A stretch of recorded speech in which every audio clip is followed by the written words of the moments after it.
Good morning and welcome to week 5 of team leadership. We're getting closer to the end of the course, well past the midpoint. I want to say just a couple of things first about the copter crash results. I've posted the results for each of the teams together with a cover sheet that shows how each team did. The point of the copter crash, of course, is to come up with a strategy where all the team members survive. But actually, in terms of team learning, the point is to see how well you problem solve together as a team, because that's the most important thing that teams do. Um, Make decisions and solve problems together. Otherwise, things could be done as individuals if no group decision making or problem solving is required. Two of the teams did quite well in improving their ability to work as individuals, as was shown by the team score as compared to the average individual score.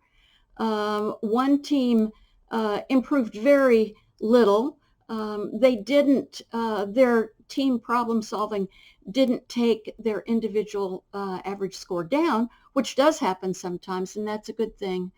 But there might need to be some work done on your team dynamics, how you're working together, how you are collaborating in your thinking process. Think about that this week as you move forward in the course. One team results were statistically invalid.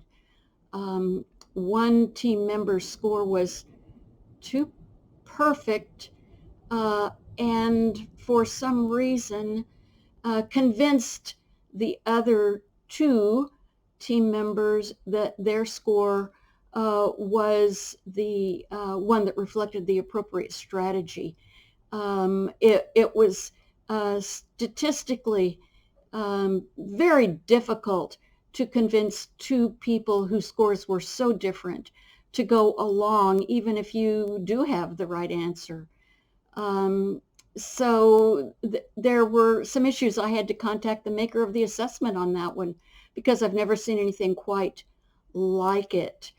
Perhaps some groupthink was going on, too much giving in to one person's point of view, even though it improved you radically. It improved you radically almost to the point of having the opposite impact in terms of your team decision making.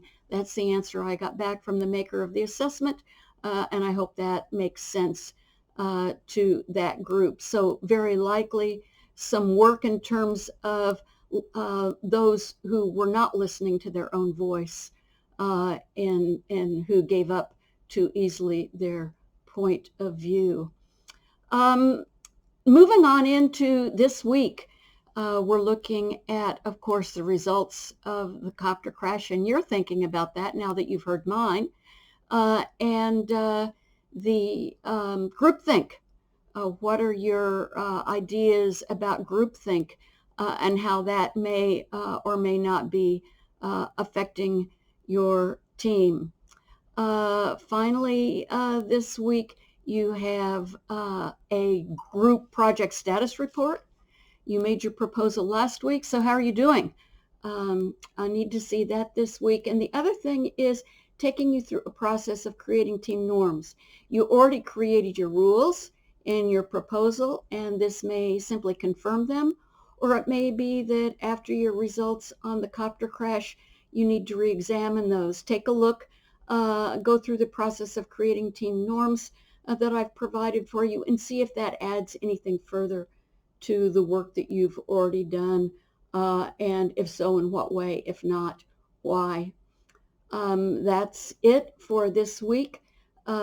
Next week, you're going to post your report at 60% completion on your project to get feedback from the other groups. And then the final week is the end of the course, where you will submit your report and write your final paper. This is really the final week of work beyond the project. I hope it's a good one. As always, please do not hesitate to contact me if you have questions. Have a great week.